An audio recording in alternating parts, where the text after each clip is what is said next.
Hey everybody, Julie Valenti here from Wisdom and Recovery from my condo in San Diego as I am facing my 29th day of quarantine. Reaching out to the community and reaching out to anyone who needs a few words of guidance and support, which is pretty much everybody right now. I know I need it, and if I need it, everybody needs it to some degree.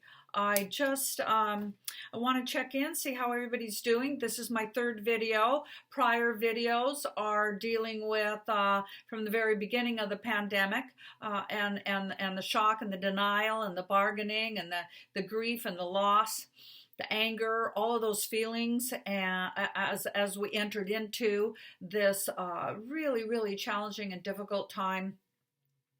My first two videos are addressing some of what's going on in the brain and body. We use a set of 20 concepts at Wisdom and Recovery. Those concepts help us to stay modulated, awake, aware, working from our intelligent, conscious part of our brain, while we are soothing and calming and understanding our subconscious part of our brain. Subconscious is where we have all our feelings, and the conscious part is where we have our intelligence. So the first couple of videos are talking about that, understanding what's going on in our body as we're entering into this very challenging time. So be sure to check those out. I'll give you more information about how to do that just before I end this video. Today I want to talk about depression. Just very briefly, I have been blogging in addition to doing the videos. So I certainly have blogged also about the first couple of videos and my thoughts about what's going on for us. But today I did blog again yesterday, and I wrote about depression.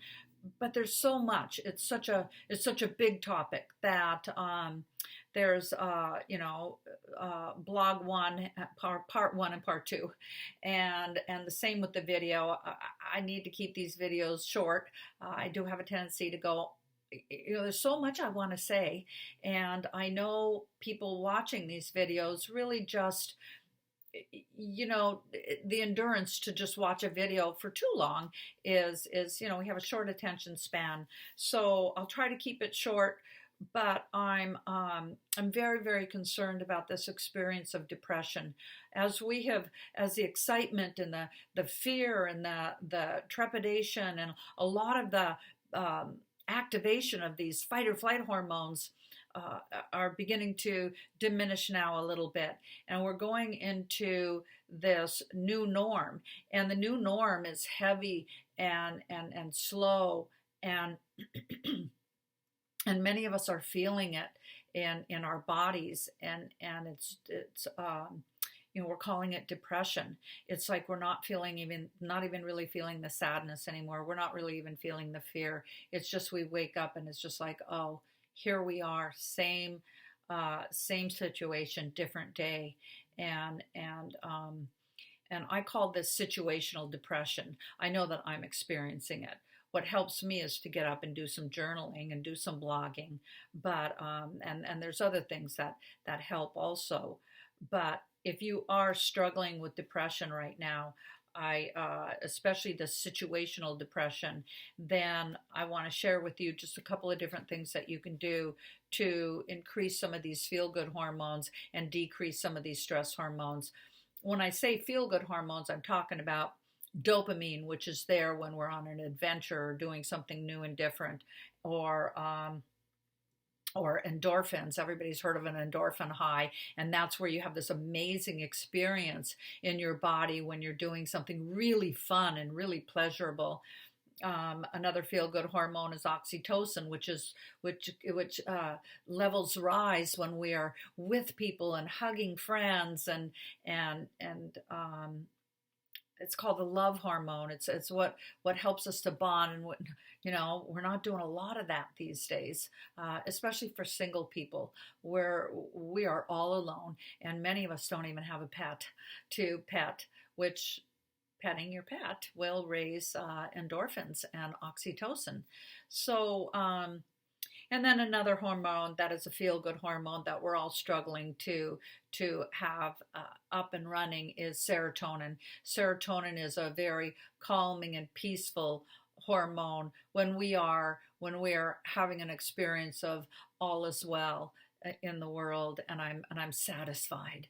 So all of those are diminished, they're plummeting, and the stress hormones are still there grinding away in the background. But even that, even those of some of that adrenaline is beginning to diminish. So if we have a plummeting of our feel-good hormones and our even our stress hormones are going down, then all of a sudden we're in this place of that's very dark and very heavy. So I wrote a couple of different blogs about this, and I'm going to do a couple of different videos about it. There's another video that I want to do after this one that talks about chronic depression and some of the things that we're seeing around people who are already struggling with anxiety and depression, and then they face this kind of a challenge, and they can't get out to their support groups, and they can't get out and meet a friend and have a cup. So what is happening for those people? Let me just give you a couple, 2-3 ways to immediately raise up some feel-good hormones. Number one, go outside and take a walk. Moving raises feel-good endorphins, and noticing spring, noticing buds on the trees. Just make sure that you're wearing a mask and you're staying away from people, but going outside and moving and activating all your senses will also bring up your feel-good hormones. Listening to music. Here's another one. Listen to music. Listen to music while you walk. Listen to music in your home. Music automatically brings up levels of serotonin and endorphins. Like I said, if you have a pet, play with your pet and stroke your pet. That's also going to raise up some feel-good hormones. So is eating something really good.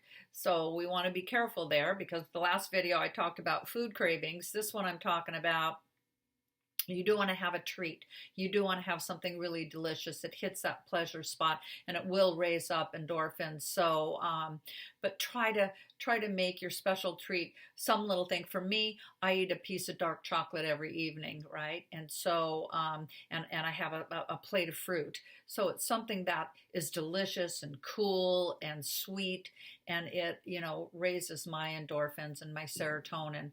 So those are 2, 3, 4 different ways that we can get our feel-good hormones brought up. Certainly connecting and doing something like this with a friend. I get together and have a dinner party every Friday night on Zoom with my girlfriends up in Portland. I'm still down here in San Diego and will be for, I don't know until when. So it's up to us. And when we understand the 20 concepts and we look at feeling our feelings and modulation and understanding brain and body, we really know that we are sort of the master of this organism, and that we can, through intelligence and through thinking, manipulate and change our hormonal levels. So we can lower stress hormones and we can raise our feel-good hormones. So that's what I'm encouraging you to do right now. Every day, think of something, 1 thing, 2 things that you can do, and you'll know when your feel-good hormones are up and running. How will you know? Well, you'll feel good. So please try to do a little something for yourself every day. Don't let yourself get too down, too much into this kind of heavy place. Please try to do 1 little thing every day or every few hours to get some feel-good hormones up and running. I'm so blessed to be able to reach out and talk to you all, and I care about everybody so much, care about what's happening in the world. This is what raises my endorphin levels and my oxytocin, my serotonin, and that is reaching out and knowing that many other people are reaching out right now, and we're all in this together, even though we're apart. So if you find anything that I've said to be helpful, then you can find me on Facebook. If you're not a friend, please friend request me. Friend request me, Julie Valenti. Friend request Wisdom and Recovery page on Facebook. You can also find me on YouTube, Wisdom and Recovery channel, for more videos and bloggings on Facebook, bloggings on LinkedIn.